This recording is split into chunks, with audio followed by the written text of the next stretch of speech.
É assim que nós começamos hoje nosso devocional, ênfase nessa palavra agradável. Ontem à noite, através da vida do pastor Eliseu Viana, no Rio de Janeiro, uma palavra confrontadora, mas edificante, profética, foi ministrada sobre nossas vidas. Eu venho com um comentário, a princípio, da porque a palavra foi sobre a viúva de Naim. Que é Naim? Naim é uma cidade na Galileia, aos pés do Monte Moré, uma cidade tranquila, uma cidade calma, agradável. E ele enfatizou, se fosse colocar um tema nessa mensagem, ele falou que seria voltando a ser agradável. E uma das coisas que chamou bastante atenção, que me chamou bastante atenção, inclusive eu fiz algumas, enquanto ele estava ministrando, eu fiz algumas anotações de frases, e uma delas é: ambientes agradáveis que se tornaram ambientes de luto. Mas onde Jesus chega, o ambiente é transformado, porque ele vê, sente e age. Onde Jesus está, não tem como ficar da mesma forma. Onde Jesus está, não tem como ficar de qualquer jeito. As coisas são mudadas, organizadas, tudo, tudo fica diferente, porque a presença dele é diferente. É impossível ficarmos da mesma forma. É por isso que o cristão, o que você, eu sou cristão, mas o que é cristão? Eu sou um pequeno Cristo, eu sou um seguidor de Cristo.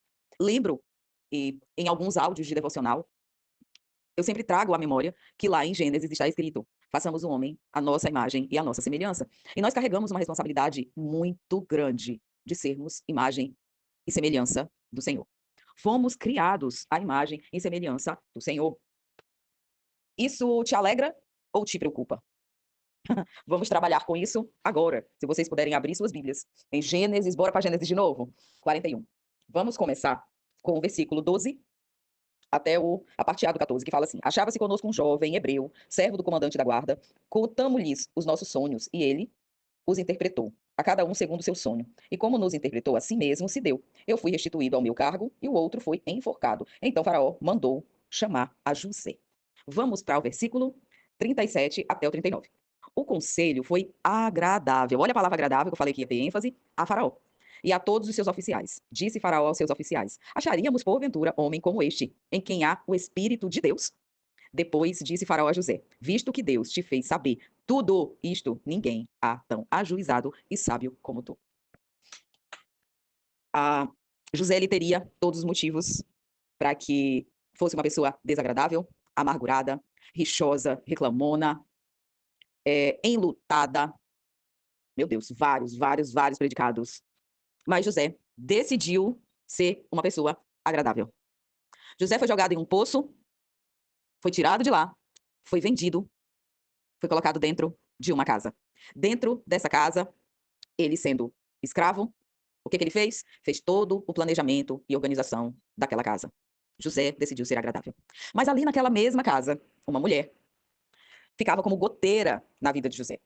Na verdade, essa mulher estava se sentindo atraída para José, por José. Todo o tempo, e ela queria, porque queria se deitar com José. Mas José era aquele tipo que não baixava sua cabeça para o pecado. Ele sabia onde ele estava, que era um ambiente de outros e de muitos deuses. Ele estava rodeado de pressões, ele estava rodeado por distrações, mas quem estava com José estava nele. Deus estava com José. E José tinha tanta consciência disso que ele não estava só. Quem estava com ele e quem ele devia obediência, que ele tinha certeza que ali o não era a melhor resposta. Eu não sei quem nesse momento está com um pensamento, com algum outro tipo de distração, com dúvidas, mas eu gostaria de falar para você que o não, na dúvida, é não. Na dúvida, não faça. Pense mais um pouco, porque toda ação gera uma reação. E existem consequências para decisões erradas. E dentro da casa de Faraó, José falou não e correu. José não falou não e ficou. José não ficou tentando se santificar diante das paixões carnais. José não ficou tocando no seu corpo e falando santifica, santifica, santifica, santifica. Ei, santifica, santifica, santifica. Não. Ele correu. José correu. José correu. José foi preso. José foi para onde? Para a cadeia. Lá na cadeia, o José ficou sentado sem fazer nada enquanto estava preso? Não. José não ficou sem fazer nada, José não ficou na inércia, José não ficou lá no marasmo, não ficou, ó vida, ó azar, ninguém se importa comigo. José, ele agiu. Porque onde José estava era abençoado, porque a bênção estava com José.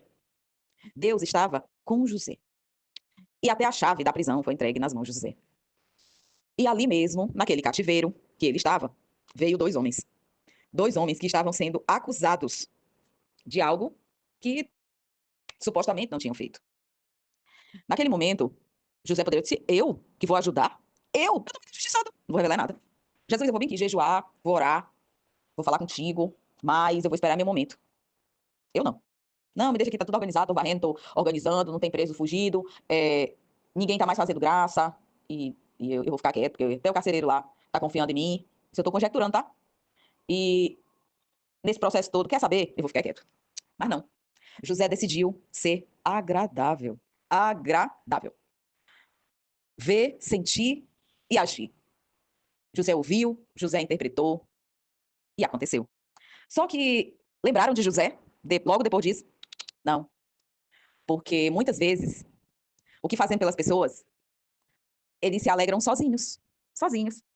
E nem fala alguma coisa sobre ideia, nem nada. Mas José ali ficou. Continuou obedecendo, continuou orando e passaram-se 2 anos. 2 longos anos. 2 anos que para ele foi uma eternidade, porque foram 2 anos presos dentro daquele cárcere.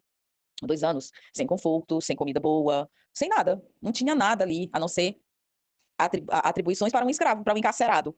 Somente. E dali, passado 2 anos, José é lembrado e chamado. José, não existe outro relato diante desses 2 anos que José teve dentro daquele cárcere, tipo assim, do milagre, de algum outro milagre, de alguma outra revelação. Deve ter acontecido. Só que, como a gente sempre fala, existe o cânon bíblico fechado e é colocado o que exatamente Deus permitiu que fosse colocado. Talvez alguma outra coisa não fizesse parte aqui desse contexto. E eu costumo falar o seguinte: eu li do 12 ao 14a. Ele poderia já ser pulado para cá. Eu não precisava ler o 14 até o 36. Ali, são os detalhes, né? Mas o 37 ao 39, ele já compacta a ideia antecedente do 12 ao 14a. Nesse processo todo, eu gostaria de falar para vocês que o conselho ele foi agradável. E quantas vezes a gente está aconselhando de forma agradável, conversando de forma agradável, sendo agradável? Nós estamos fazendo a diferença onde estamos. Nós estamos fazendo diferença onde estamos pousando. Que para muitos foi difícil, para outros foi de transformação, para outros foi de milagre, para outros foi de cura, para outros foi de autoconhecimento, para outros foi de bastante sabedoria, para outros foi de cheio de revelação, mas várias coisas. Porque cada um está em um processo de organização de sua vida que causa toda a diferença. Cada um de nós estamos em um processo onde essa caminhada nós podemos nos encontrar. E se cada um de nós percebermos que as nossas histórias podem ser entrelaçadas, podem ser diferentes, mas podem ser degrau uma para a outra, nós nos tornaremos pessoas agradáveis, assim como aconteceu na vida de José. Ele tinha todo motivo, poderia ter dado todas as desculpas de ser uma pessoa amargurada, mas não. Ele decidiu seguir em frente com o que Deus colocou nas suas mãos, que foi planejamento e organização para tempos difíceis. Então, que a sua vida seja tocada pelo Senhor. Que a sua vida seja diferente, seja agradável diante do que o Senhor transformou a sua vida. Que todas as vezes que você esteja pensando em desistir, você entenda que o Senhor te tornou uma pessoa agradável, como um testemunho vivo da glória dele, assim como fez na vida de José. Amém?